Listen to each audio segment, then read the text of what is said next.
Good evening सभी बच्चों को। जैसा कि आप जानते हैं कि मेरी जो पहली वीडियो है उसके अंदर हमने फेडरल सिस्टम की विशेषताएं की थी और आज हम उसी वीडियो को आगे बढ़ाते हुए नेक्स्ट करेंगे। पहले मैं आपको बता देती हूँ दोबारा से फिर कि ये जो वीडियो है वो बीए फर्स्ट ईयर के बच्चों के लिए और एमए प्रीवियस के बच्चों के लिए है, ठीक है। और मैंने जो क्वेश्चन शुरू कर रखा है वो क्वेश्चन था कि जो फेडरल सिस्टम है वो भारत में किस तरह का है, ठीक है। तो आज हम उसके मॉडल करेंगे, प्रतिमान करेंगे फेडरल सिस्टम के कौन कौन से हैं भारत के अंदर, कि भारत के अंदर कोऑपरेटिव फेडरलिज्म है या यूनिटरी फेडरलिज्म है या सौदेबाजी का फेडरलिज्म है, ठीक है।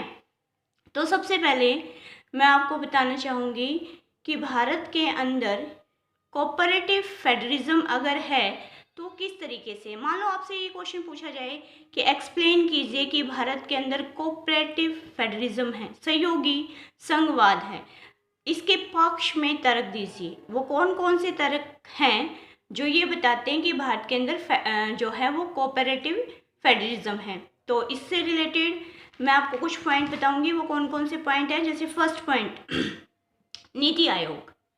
देखिए, भारत के अंदर नीति आयोग है, नीति आयोग का गठन किया गया है, जबकि नीति आयोग का वर्णन कहीं पर भी संविधान के अंदर नहीं किया गया है। और आपको ये पता होना चाहिए कि जो नीति आयोग है, नीति आयोग का नाम पहले प्लानिंग कमीशन था। 1 जनवरी 2015 से हमारे माननीय प्रधानमंत्री ने नीति आयोग का नाम बदलकर, प्लानिंग कमीशन से इसका नाम बदलकर क्या रखा गया, नीति आयोग रखा, ठीक है। अब क्वेश्चन ये उठता है कि नीति आयोग जो है वो किस तरीके से बताता है कि भारत में कोऑपरेटिव फेडरलिज्म है। देखिए, नीति आयोग के बारे में जब हम समझेंगे, नीति आयोग के स्ट्रक्चर के बारे में समझेंगे, तो हम कह सकते हैं कि नीति आयोग जो है वो किस सिस्टम पे काम करता है, कोऑपरेटिव फेडरलिज्म के सिस्टम पर काम करता है। किस तरीके से करता है, देखिए, नीति आयोग के अंदर जो उसका जो अध्यक्ष होता है वो कौन होता है, प्रधानमंत्री, ठीक है। बल्कि प्रधानमंत्री जो होता है वो हमेशा पदेन अध्यक्ष होता है, जो जिसकी भी सरकार होगी, जो भी प्रधानमंत्री बनेगा वही नीति आयोग का क्या होगा, अध्यक्ष होगा। दूसरी खास बात क्या है, नीति आयोग के अंदर सभी राज्यों के मुख्यमंत्री होते हैं, इवन नीचे तक, रूट लेवल तक, एमएलए वगैरह, या नीचे बिल्कुल नीचे पंचायती राज व्यवस्था तक, वहां तक लोगों का सजेशन नीति आयोग के अंदर मांगा जाता है। नीति आयोग कैसे काम करता है, एक थिंक टैंक की तरह काम करता है। जैसे आपके एग्जाम में पूछा भी गया है कि थिंक टैंक कौन है, नीति आयोग। नीति आयोग जो काम करता है वो थिंक टैंक की तरह काम करता है। और सबसे खुशी की बात है हमारे लिए कि अब की बार जो नीति आयोग का जो गठन किया गया है उसके अंदर जितने भी बंदे लिए गए हैं वो काफ़ी एक्सपर्ट लिए गए हैं। जैसे इसके अंदर स्थायी सदस्य होते हैं, परमानेंट होते हैं, और 4 सदस्य ऐसे होते हैं जो पदेन होते हैं, ठीक है। जो पदेन सदस्य होते हैं उसमें कौन कौन होता है, वित्त मंत्री होता है, गृह मंत्री होता है, रक्षा मंत्री होता है, कृषि मंत्री होता है, ठीक है।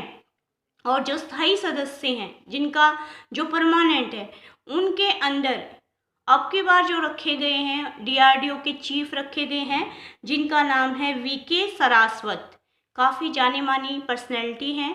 इसके अलावा एक हेल्थ एक्सपर्ट भी रखा गया है जिसका नाम है विनोद पाल, पब्लिक हेल्थ एक्सपर्ट। और इसके अलावा रमेश चंद, एक बंदा है जिसका नाम है रमेश चंद, जो कि एग्रीकल्चर से बिलोंग करते हैं, एग्रीकल्चर एक्सपर्ट है। और इसके जो उपाध्यक्ष हैं जिनका नाम है राजीव कुमार। राजीव कुमार जो हैं वो क्या रह चुके हैं, इकोनॉमिक्स, अभी भी वो क्या है, अर्थशास्त्री हैं, और बहुत जाने माने अर्थशास्त्री हैं। और उन्होंने एक बुक भी लिखी है, चैलेंजेस ऑफ मोदी सरकार। तो बहुत अच्छी बात है कि नीति आयोग के अंदर अच्छे व्यक्ति रखे गए हैं, एक्सपर्ट रखे गए हैं, और वो क्या करेंगे, अच्छी सलाह देंगे। लेकिन हम क्या कर रहे हैं कि नीति आयोग कैसे बताता है कि कोऑपरेटिव फेडरलिज्म को अपनाया गया है भारत के अंदर। तो भाई देखो, नीति आयोग में किसी एक बंदे की तो चलेगी नहीं, ठीक है, उसमें केंद्र सरकार की भी चलेगी, राज्य सरकार की भी चलेगी, मतलब राज्य सरकारों से भी सजेशन ली जाएगी, राज्य सरकारों से भी सलाह ली जाएगी कि किस तरह से रिसोर्सेज का बंटवारा करना है, किस तरीके से प्लानिंग करनी है, कौन कौन सी जो है योजनाएं चलानी है। तो ये सारी बातें क्या बताते हैं, कोऑपरेटिव फेडरलिज्म को बताती हैं। इसके अलावा ये तो बड़ा क्वेश्चन है, इस नीति आयोग पर नोट भी आ सकता है आपका, नीति आयोग के बारे में लिखिए। नीति आयोग के बारे में अगर आपसे पूछा जाए तो आप बता सकते हो कि नीति आयोग क्या है, एक थिंक टैंक के रूप में काम करता है और प्लानिंग कमीशन की जगह आया है। 1 जनवरी 2015 से इसकी शुरुआत हुई है। इसके अध्यक्ष के बारे में बता सकते हो, इसके उपाध्यक्ष के बारे में बता सकते हो, ठीक है। कोऑपरेटिव फेडरलिज्म का जो दूसरा पॉइंट है वो सुनिए कौन सा है। दूसरा है आपका इंटर स्टेट काउंसिल, अंतरराज्यीय परिषद। अंतरराज्यीय परिषद क्या है, देखिए जैसे हमारा संविधान बना, हमारे संविधान के अंदर पहले से ये बात मेंशन है कि आप एक अंतरराज्यीय परिषद का गठन कीजिए, जो राज्यों के बीच में जो भी व्यापार हो रहा है या जो भी प्रॉब्लम्स हैं उनको आपस में शेयर किया जाए। लेकिन तब भी इतने दिनों के बाद, मतलब काफ़ी समय के बाद इंटर स्टेट काउंसिल का गठन किया गया और इसका गठन किया गया 1990 में। और इनकी जो बैठकें भी हैं वो काफ़ी कम होती है, लेकिन फिर भी ये कोऑपरेटिव फेडरलिज्म को दर्शाते हैं। किस तरीके से, देखें, इंटर स्टेट काउंसिल्स के अंदर सभी राज्यों के मुख्यमंत्री होते हैं और जो कैबिनेट मंत्री होते हैं वो भाग लेते हैं और राज्यपाल भाग लेते हैं और समस्याओं का वहाँ पर डिस्कशन किया जाता है, एक दूसरे से किस तरीके से व्यापार करना है, इस तरह के मुद्दे वहाँ पर उठाए जाते हैं इंटर स्टेट काउंसिल्स के अंदर। और इसकी जो स्थापना की गई थी वो की गई थी सरकार या आयोग के कहने पर। ये क्वेश्चन आपसे छोटे क्वेश्चनों में पूछा जा सकता है कि किसके कहने पर इंटर स्टेट काउंसिल्स की स्थापना की गई थी। तो इंटर स्टेट काउंसिल्स की जो स्थापना की गई थी वो किसके कहने पे की गई थी, सरकार या जो आयोग आया था, जो कमीशन आया था, उसके कहने पर की गई थी। और आप एक बात और ध्यान रखिए कि जो इंटर स्टेट काउंसिल्स हैं उसके क्या हैं, कितने जोनल्स हैं, मतलब कितनी क्षेत्रीय परिषद हैं। तो जब इसकी स्थापना की गई थी इंटर स्टेट काउंसिल्स की, आपके संविधान के अंदर मेंशन है ये आर्टिकल 263 के अंदर, तो उस टाइम पर एक अधिनियम आया था, उसके तहत कितनी जोनल्स बनाई गई थी, 5। लेकिन उसके आफ्टर सम टाइम्स अब कितनी जोनल्स अगर टोटल पूछी जाए तो 6, ठीक है। तो ये कोऑपरेटिव फेडरलिज्म को दर्शा रही है, कैसे कि इनमें सभी मुख्यमंत्री शामिल होंगे, सभी की बातें सुनी जाएंगी, मिलजुल कर सोल्यूशन निकालेंगे। तो ये क्या बताता है कि हमारे देश के अंदर कोऑपरेटिव फेडरलिज्म है। उसके बाद है नेक्स्ट, राज्यपालों का वार्षिक सम्मेलन। हर साल राज्यपालों का वार्षिक सम्मेलन होता है। जिस भी राज्य से वो रिलेटेड होते हैं राज्यपाल, वो अपनी रिपोर्ट रखते हैं सेंट्रल गवर्नमेंट के सामने, राष्ट्रपति के सामने। वैसे भी देखिए, राज्यपाल जो है हर 15 दिन के बाद केंद्र सरकार को राज्य की रिपोर्ट प्रस्तुत करता है। इससे क्या होता है, राज्य और केंद्र के बीच में समन्वय बना रहता है, जो कि क्या दर्शाता है, कोऑपरेटिव फेडरलिज्म को दर्शाता है। इससे पहले भी हमने पहले वीडियो में फेडरलिज्म जो है उसकी विशेषताओं का वर्णन किया है। वो सारी की सारी बातें कि शक्तियों का बंटवारा, ठीक है, और मतलब राज्य अलग विषयों पर कानून बनाता है और क्या कहते हैं जो केंद्र है वो अलग विषयों पर कानून बनाता है। ये सारी बातें किसको दर्शाती है, कोऑपरेटिव फेडरलिज्म को दर्शाती है। तो आपने ये पॉइंट रखने हैं कि कोऑपरेटिव फेडरलिज्म मॉडल है आपके इंडिया के अंदर, जैसे नीति आयोग है, आपका इंटर स्टेट काउंसिल्स है, राज्यपालों का वार्षिक सम्मेलन है। ये सारी की सारी चीज़ें जो हैं हमें क्या बताती हैं, कोऑपरेटिव फेडरलिज्म के बारे में बताती है। अब आते हैं नेक्स्ट पर। नेक्स्ट है आपका जो मॉडल है वो है यूनिटरी फेडरलिज्म, एकात्मक संघवाद। यानी मैं आपको बता रही हूँ कि भारत में संघवाद के कौन कौन से मॉडल हैं, ठीक है। तो सेकंड जो मॉडल बता रही हूँ मैं वो है मॉडल ऑफ यूनिटेरियन फेडरलिज्म। सबसे पहले आपको ये पता होना चाहिए कि यूनिटेरियन फेडरलिज्म होता क्या है, एकात्मक संघवाद होता क्या है। देखिए, जहां पर केंद्र स्ट्रोंग होता है, केंद्र जो होता है वो शक्तिशाली होता है, तकरीबन पावर्स जो होती हैं वो सेंटर के हाथ में होती हैं, उसको बोलते हैं यूनिटरी फेडरलिज्म। तो वैसे तो ये क्वेश्चन काफ़ी कंट्रोवर्सी है कि भारत के अंदर कोऑपरेटिव फेडरलिज्म है या फिर यूनिटरी फेडरलिज्म है या फेडरल सिस्टम है, लेकिन तकरीबन जो हमारे राजनीतिक शास्त्री हैं वो ये ऐसा मानते हैं कि भारत का जो झुकाव है वो यूनिटेरियन फेडरलिज्म की तरफ ज़्यादा है। तो वो कौन कौन से पॉइंट हैं जो हमें बताते हैं कि इंडिया के अंदर यूनिटेरियन फेडरलिज्म है। ठीक है, फर्स्ट पॉइंट आपका है शक्तिशाली सेंटर। देखिए, हमारे देश के अंदर कोई भी पहलू उठा लीजिए आप, तकरीबन सेंटर जो है वो स्ट्रोंग है। कैसे है? अभी मैंने आपको फर्स्ट वीडियो में बताया कि शक्तियों का बंटवारा, union list, state list, concrete list. लेकिन जब भी विषयों के बंटवारे में या कानून बनाने से संबंधित जब भी कोई विवाद उठता है तो केंद्र का जो कानून है वो मान्य होता है। किस तरीके से? जैसे मैं आपको एग्जांपल देके बताती हूँ। जैसे आपका आर्टिकल 249 क्या कहता है, यदि कोई राज्य का विषय और वो राष्ट्रीय महत्व का लगता है तो उस पर कानून कौन बना सकता है? सेंट्रल गवर्नमेंट बना सकती है। और वो कानून कितने टाइम के लिए लागू होगा? 1 साल के लिए। दूसरी बात क्या है, अगर सेंटर के बीच में और राज्य के कानून के बीच में अगर कोई विवाद हो जाता है तो किसका कानून माना जाएगा? सेंट्रल गवर्नमेंट का कानून माना जाएगा। शक्तियां भी ज़्यादा किसको दी गई हैं? सेंट्रल गवर्नमेंट को दी गई हैं। देखिए, अभी जो आपकी यूनियन लिस्ट है उसमें कितने विषय हैं? 100 विषय हैं। इसके अलावा जो रेजिड्यूरी पावर्स हैं वो भी किसको दी गई हैं? सेंटर को दी गई है। ठीक है, दूसरी बात, सेंटर स्ट्रोंग कैसे है? वित्त की निर्भरता, जो फाइनेंस होता है, जो पैसे होते हैं, राज्य उसके लिए किस पर निर्भर करते हैं? हमारे सेंट्रल गवर्नमेंट पे निर्भर करते हैं।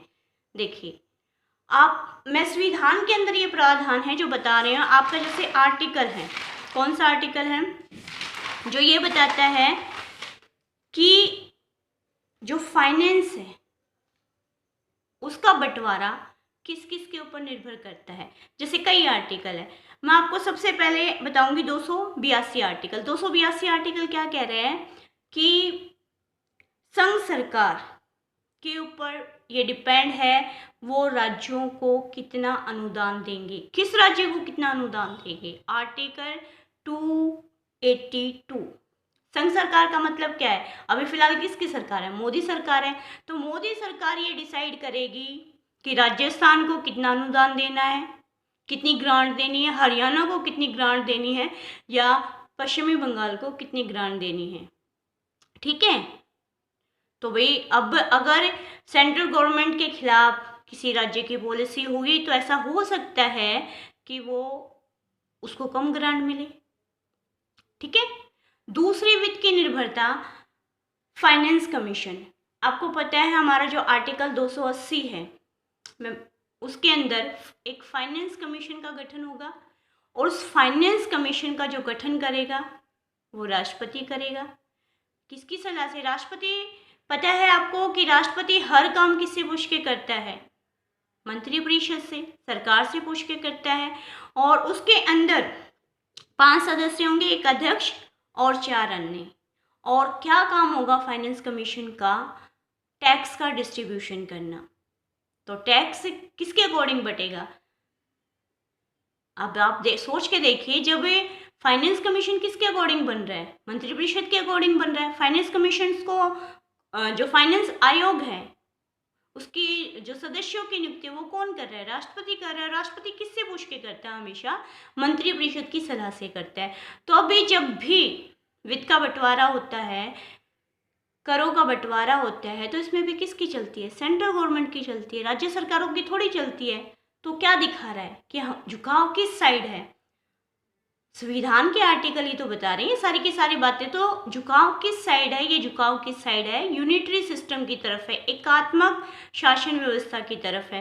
पहला 282, जो सरकार चाहेगी, जितना चाहेगी उस राज्य को उतना अनुदान मिलेगा। दूसरा फाइनेंस कमीशन, चलो कोई बात नहीं, फाइनेंस कमीशन मान लीजिए, फाइनेंस कमीशन जो बंटवारा करेगा, मान लीजिए अब मैं आपको बता रही हूँ कि अभी कौन सा फाइनेंस आयोग बना है, अभी 15वां शुरू हो गया है 2020 से।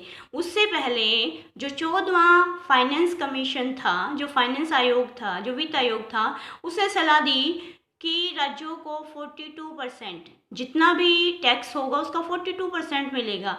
लेकिन इससे पहले जो 13 फाइनेंस था, 13वां जो वित्त आयोग था, वो सिर्फ 32% जो है राज्यों को टैक्स का देता था। मतलब बहुत कम था। एकदम से 10% की बढ़ोतरी हुई है, ये अच्छी बात है, लेकिन फिर भी जो टैक्स का बंटवारा है वो इसके ऊपर डिपेंड करता है, आपके वित्त आयोग के ऊपर डिपेंड करता है, जो ये बताता है कि राज्य और केंद्रों के बीच में जो पावर्स है वो किस साइड ज़्यादा है? सेंट्रल गवर्नमेंट की तरफ। एक स्ट्रॉन्ग जो है सेंटर है हमारे पास। चलिए इतना तो चल सकता है, लेकिन एक बात और सुनिए। कई बार क्या होता है, मान लीजिए अब सेंट्रल गवर्नमेंट ने पैसे नहीं दिए राज्य सरकारों को, ठीक है, लेकिन राज्य सरकारों किसी और से भी ऋण नहीं ले सकती। जैसे किसी बैंक वगैरह से ऋण लेना है, कहीं से भी ऋण लेना है, तो उस ऋण को लेने के लिए भी किसकी अनुमति लेनी पड़ेगी? सेंटर, केंद्र सरकार की गारंटी। जब केंद्र सरकार गारंटी देगा तभी उसको क्या मिलेगा? ऋण मिलेगा। और ऐसा कौन सा आर्टिकल बोलता है? आर्टिकल 293 बोलता है, ठीक है। तो भाई जो केंद्र है वो बहुत ज़्यादा स्ट्रॉन्ग है। किसी भी बात को ले लीजिए आप, तो उससे क्या पता चलता है कि हमारे देश के अंदर क्या है? यूनिटरी सिस्टम है, ठीक है। उसके बाद है सेकंड पॉइंट, इसी की तरफ, यूनिटरी फेडरलिज्म की तरफ, सिंगल कॉन्स्टिट्यूशंस। देखिए फेडरल सिस्टम क्या कहता है, जैसे आप अमेरिका का एग्जाम्पल उठा लीजिए, वहाँ पर राज्यों का भी संविधान है और संघ का भी संविधान है। सभी राज्यों का अपना अलग अलग संविधान है। लेकिन हमारे यहाँ पर पहले जम्मू कश्मीर का अपना अलग संविधान था, अब उसको आपको पता है धारा 370 हटने के बाद अब वहाँ पर नॉर्मल चीज़ें हैं जैसे दूसरे राज्यों के अंदर होती हैं। तो जो सिंगल कॉन्स्टिट्यूशंस है वो भी क्या बताता है कि हमारे देश के अंदर क्या है? यूनिटरी फेडरलिज्म से, ठीक है। संविधान का लचीलापन, फ्लेक्सिबिलिटी ऑफ कॉन्स्टिट्यूशंस। देखिए बहुत सारे संविधान संशोधन जो हैं वो किस तरीके से होते हैं? साधारण बहुमत से होते हैं। जैसे किसी राज्य का ही निर्माण करना में, फॉर्मेशन ऑफ न्यू स्टेट, तो उसका निर्माण भी हम किससे कर सकते हैं? साधारण बहुमत से कर सकते हैं। देखिए क्या जब संसद के पास ये पावर है किसी नए राज्य को बनाने की, उसकी सीमा को घटाने की, उसकी सीमा को बढ़ाने की, तो क्या आप वहाँ पर कह सकते हो कि वहाँ पर फेडरल सिस्टम होगा? यानी राज्यों का अस्तित्व तो किसकी दया पर है? सेंट्रल गवर्नमेंट की दया पर है। और यहाँ पर भी जब किसी राज्य को बनाना है, उस राज्य में से दूसरा राज्य बनाना है, तो उसमें भी ये कोई ज़रूरी नहीं है कि हम उस राज्य से, मतलब हम सलाह करते हैं, लेकिन ज़रूरी नहीं है कि वो अगर वो अनुमति नहीं देगा तो ज़रूरी नहीं कि हम उसकी बात माने। कौन? Central government. तो भाई ये जो है संविधान जो है, जो फ्लेक्सिबिलिटी है संविधान की, लचीलापन है, साधारण बहुमत से भी बहुत सारे प्रावधान होते हैं। ये किसके अगेंस्ट है? आपके फेडरल सिस्टम के अगेंस्ट है और यूनिटरी सिस्टम की तरफ जा रहे हैं, ठीक है। उसके बाद नेक्स्ट है आपका एकल नागरिकता, सिंगल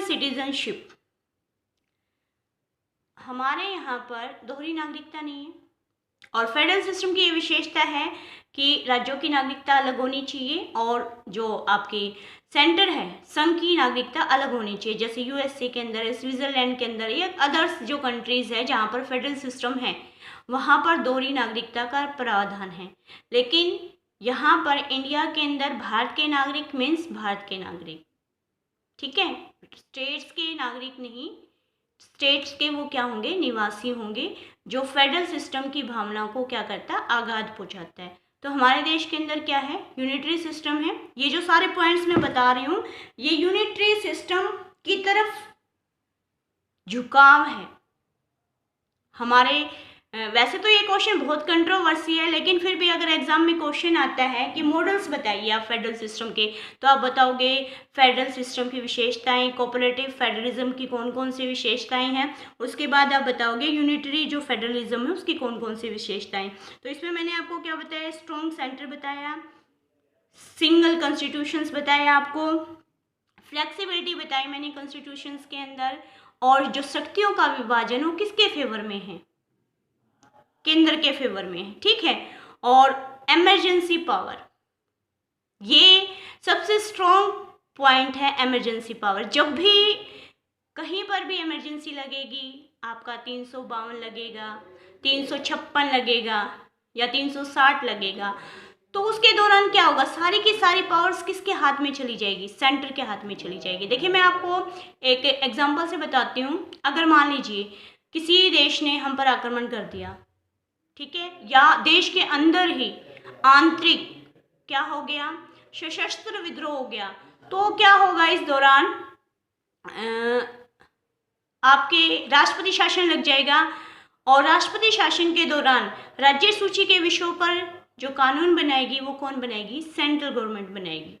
तो जब भी कोई भी संकट आ जाता है, संकटकालीन या इमरजेंसी परिस्थिति आ जाती है, तो उस टाइम पर सारी की सारी जो पावर्स हैं वो किसके हाथ में चली जाती है, सेंट्रल गवर्नमेंट के हाथ में चली जाती हैं। जो हमें क्या दर्शाती हैं कि झुकाव जो है हमारे देश में वो किसकी तरफ है, एकात्मक शासन व्यवस्था की तरफ ज़्यादा है, ठीक है। इंटीग्रेटेड जुडिशरी, नेक्स्ट पॉइंट है आपका एकीकृत न्यायपालिका। देखिए अमेरिका के अंदर क्या है, वहाँ फेडरल सिस्टम है, वहाँ पर हम बेस्ट एग्जांपल मानते हैं फेडरल सिस्टम का, तो वहाँ पर एकीकृत न्यायपालिका नहीं है।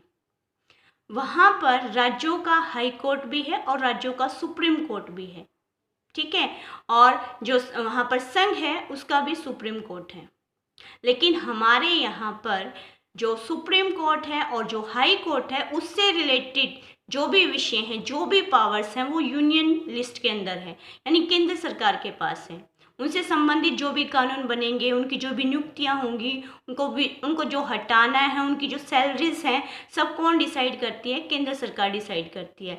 इसीलिए जो एकीकृत न्यायपालिका है वो भी क्या बताती है कि जो झुकाव है वो किसकी तरफ है, एकात्मक शासन व्यवस्था की तरफ है। देखिए मैंने आपको जो फेडरल सिस्टम की विशेषताएं बताई, तो एक बात बताई मैंने आपको, अखिल भारतीय सेवाओं का सर्जन। लेकिन हमने सिर्फ पक्ष में नहीं बताना ना, हमसे विपक्ष में भी तो चीज़ें पूछी जा सकती हैं। जब अखिल भारतीय सेवाओं का जब गठन किया जाता है, ठीक है, तो नियुक्ति कौन करती है, सेंट्रल गवर्नमेंट करती है। उनकी सैलरी कौन डिसाइड करती है, सेंट्रल गवर्नमेंट करती है। सोचने वाली बात है अजीब सी कि काम कहाँ करेंगे, वो राज्यों के अंदर करेंगे, लेकिन उनको सैलरी कितनी देनी है वो कौन डिसाइड कर रहा है, सेंट्रल गवर्नमेंट डिसाइड कर रही है। तो जो अखिल भारतीय सेवाएं हैं, जहां हमें ये लगता है कि वो राज्य के हितों को भी रिप्रेजेंट करती है और केंद्र के हितों को भी रिप्रेजेंट करती है, लेकिन उसका झुकाव किस साइड है, एकात्मक शासन व्यवस्था की तरफ है, क्योंकि उनको जो हटाने की प्रोसेस है, देखिए राज्य सरकार ज़्यादा से ज़्यादा उसका क्या कर सकते हैं, उसको सस्पेंडेड कर सकते हैं, उसको टर्मिनेट नहीं कर सकते, ठीक है, उसका ट्रांसफ़र कर सकते हैं, बस उसको पद से नहीं हटा सकते। जो भी IAS IPS अधिकारी हैं, तो ये सारी की सारी जो पावर्स हैं, ठीक है, वो कहाँ पर ज़्यादा है, सेंट्रल गवर्नमेंट की साइड ज़्यादा है। उसके बाद है नेक्स्ट पॉइंट, राज्यपाल का पद। देखिए राज्यपाल का पद क्या है, काफ़ी कंट्रोवर्सी रहा है राज्यपाल का पद। बहुत सारे जो आयोग बने हैं, जो केंद्र और राज्य संबंधी आयोग बने हैं, उन्होंने तो कई बार ऐसा कहा है कि इससे अच्छा तो राज्यपाल का पद समाप्त ही कर देना चाहिए, क्योंकि राज्यपाल की जो नियुक्ति होती है वो सेंट्रल गवर्नमेंट करती है। दूसरा, राष्ट्रपति कर रहा है ना, तो राष्ट्रपति किसकी सलाह से करेगा? मंत्रिपरिषद, प्रधानमंत्री, इनकी सलाह पे करेगा। दूसरा, राज्यपाल जो है जब भी उसको ये लगता है थोड़ा बहुत भी कि भाई यहाँ पर जो संवैधानिक तंत्र विफल हो रहा है, वो राष्ट्रपति को बोल सकता है, और वहाँ पर वहाँ की जो विधानमंडल, वहाँ की जो विधानसभा है, उसको भंग किया जा सकता है राज्यपाल के द्वारा। राज्यपाल कब तक रहता है अपने पद पर? जब तक रहता है जब तक राष्ट्रपति चाहता है। मतलब हम ये कह सकते हैं कि राज्यपाल राज्य सरकार के अकॉर्डिंग काम नहीं करता। किसके अकॉर्डिंग काम करता है? सेंट्रल गवर्नमेंट के अकॉर्डिंग काम करता है, जो दिखाता है कि हमारी जो व्यवस्था है उसका झुकाव किस साइड है।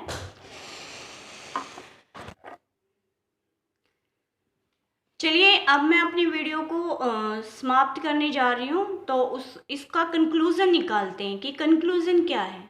देखिए, वैसे तो ये क्वेश्चन बहुत कंट्रोवर्सी है कि हमारे यहाँ पर संघात्मक शासन व्यवस्था है या एकात्मक शासन व्यवस्था है, क्योंकि 1994 के अंदर SR बॉम्बे जो केस है, उसमें न्यायपालिका ने, सुप्रीम कोर्ट ने ये बात कही है कि फेडरल सिस्टम जो है बेसिक स्ट्रक्चर है और इसको कट नहीं किया जा सकता। तो हम उस कारण से ये बोल सकते हैं कि हमारे यहाँ पर संघीय शासन व्यवस्था है और फिर कोऑर्डिनेशन है। ये नहीं कि हमेशा केंद्र सरकार की चलती है, राज्य सरकारों का कोई अस्तित्व नहीं है। ऐसा भी नहीं है कि केंद्र सरकार जो है वो स्ट्रॉन्ग नहीं है। तो अंत में हम ये कह सकते हैं, देखिए, देश सबसे ऊपर होता है। ठीक है, ये माना जा सकता है कि यहाँ पर जो है हमारे देश के अंदर सेंटर स्ट्रॉन्ग है और होना भी चाहिए, क्योंकि अमेरिका के अंदर कभी इस तरह का क्वेश्चन नहीं उठा कि कोई राज्य ये कह रहा है कि मैं अलग हो जाऊंगा संघ से। देखिए, वहाँ पर राज्य संघ से अलग हो सकता है, लेकिन फिर भी वहाँ पर आज तक इस टाइप का, जैसे इंडिया के अंदर क्वेश्चन उठते रहते हैं, कभी बोडोलैंड की मांग हो रही है, तो कभी खालिस्तान की मांग होती है, कभी कहते हैं कि हमें अलग राज्य चाहिए। तो इस तरह की मांगे कभी भी अमेरिका के अंदर नहीं हुई है, जबकि वहाँ पर हो सकता है। तो हमारे देश में, क्योंकि हमारा देश बहुत बड़ा है, पॉपुलेशन ज़्यादा है, सभी धर्मों के लोग रहते हैं, थोड़ा गरीबी भी है हमारे देश में, और थोड़ा सा भी अगर लोगों को उकसाया जाता है तो वो अलग राज्य की मांग करने पर अड़ जाते हैं। इसलिए केंद्र सरकार का स्ट्रॉन्ग होना ज़रूरी है। ऐतिहासिक कारण भी हो सकता है केंद्र सरकार के स्ट्रॉन्ग होने का। देखिए, हमारे देश पर जितने भी बाहरी आक्रमणकारी आए, उन्होंने यहाँ पर बहुत साल तक राज किया। जैसे मुगल वगैरह आए हैं, अंग्रेज़ वगैरह आए हैं, वो किस वजह से यहाँ पर राज कर पाए? क्यों कर पाए? क्योंकि हमारे जो राज्य थे वो छोटे छोटे, हमारा जो देश था वो छोटे छोटे राज्यों में बटा हुआ था। वहाँ पर एक सेंट्रल पावर नहीं थी। जब तक सेंट्रल पावर रहती है तब तक देश स्ट्रॉन्ग रहता है। तो आज के लिए इतना ही, ठीक है।